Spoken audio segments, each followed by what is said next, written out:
What's up everyone, Mayor Crunchy here, welcome back to another series of How Far Can They Go? And today we're going to be figuring out how far can Kratos from the God of War franchise last in the Dragon Ball universe. Can Kratos, the God Killer, keep up with the Z Fighters? Watch till the end to find out. I see arguments online whether or not Kratos can beat Goku, but the amount of people calling Kratos street level at best is pretty hilarious, so I did some digging and you'd be surprised. When it comes to strength, Kratos is no stranger considering his name literally means strength. His feats is that he can lift 18.5 million tons, flipping the 9 realms, and also moving a bridge which, according to the game director, weighs at about 1.1 million tons. He stopped Kronos' fingers from being crushed and as well killing him in the process, and if you guys aren't aware, Kronos existing allowed the concept of time to exist across the infinite universe. Kratos can hold the Hammer of Atlas, which contains the entire weight of the world, and can bear the weight of the cosmos of the Hyperion Spear. For his speed, we never really see Kratos moving at the speed of light, but I do believe it's for the best for us viewers because Kratos fought and killed gods that can move at light speed, such as Helios, and he defeats them so casually, and as well as other Zeus's warriors, who have a dash move called the Essence of Hyperion, which essentially means moving at light speed. Just like the Dragon Ball anime, we wouldn't be able to see how the fight goes due to how fast they are going. Zeus being the most powerful gods out of all, Kratos just straight up pummels him, and it was revealed that Kratos has the strongest power of the gods of the entire universe, the power of hope. And now you're wondering, if Kratos is that strong, why does he struggle to open a chest or a door?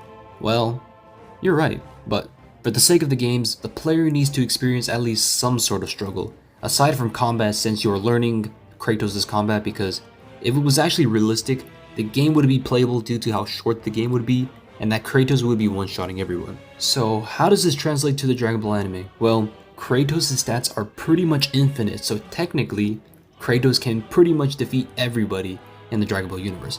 But that doesn't sound fair, so to balance it out between the two power scales, since it's pretty difficult to line it up, I can confidently say that Kratos is beyond the early Dragon Ball saga, and that I think he can stop the Saiyan invasion, beating both Vegeta and Nappa. For the Frieza saga, Kratos would wipe out the Ginyu Force. The only ones I know would give him some sort of trouble would be Ginyu and Goldo, but Kratos has infinite light speed reactions, so he clears. Frieza would be a tricky one because Frieza would not hesitate to destroy the planet they are fighting on. I'm just curious whether or not Kratos can survive in space, but he defies so much logic, he should, right? Well, I don't know, so I'm just gonna leave it up to you guys. For the Cell Saga, he beats the androids easily. I don't even think that Android 19 would handle the infinite godly powers if he tried to absorb Kratos' Rage of Sparta. Against Cell, the Cell games would be over and Earth is saved again. Now, the Buu Saga. This would be one of Kratos' biggest tests. Majin Buu would be very difficult to kill, but Kratos does have the arsenal to deal with Buu, such as the Golden Fleece, which can deflect and absorb any attacks, including magic, and throw it back at them. This would be great against Buu's Candy Beam and end the fight right there. Another would be the Claws of Hades, which essentially rips the soul out of the enemies and absorb them to get even stronger, or use the soul to attack the enemy. By doing that, Kratos would be freed the Grand Supreme Kai out of Majin Buu, and it would be a 2 against 1, or use the Grand Supreme Kai strength to his favor. All Kratos needs to do is to not get absorbed, but I do think he can manage. So far, Kratos is pretty broken, but I do think the journey ends right here with Beerus. And I do think he can compete with Beerus, which is pretty ironic since Kratos' character is known for killing gods, and Beerus being the god of destruction doesn't surprise me at all, but Beerus does have way more experience and abilities than Kratos.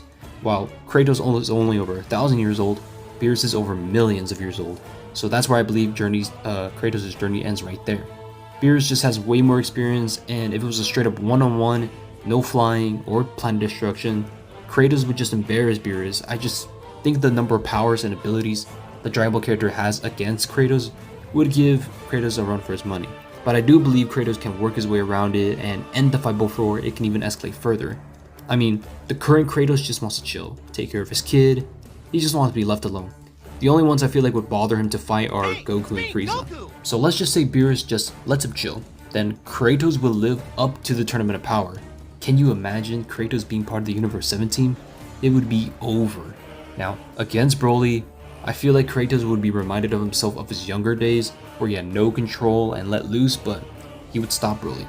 The only ones that can stop Kratos would be Beerus and Whis themselves. But that's just my opinion, and I'm just going along with the facts. But what do you guys think? Do you think he's way stronger than I listed him to be, or is he nowhere near Beerus' god level of strength? Comment down below. I would love to hear your thoughts, and also subscribe for a free cookie. We are nearing 1,000 subs. I would appreciate that. And peace out.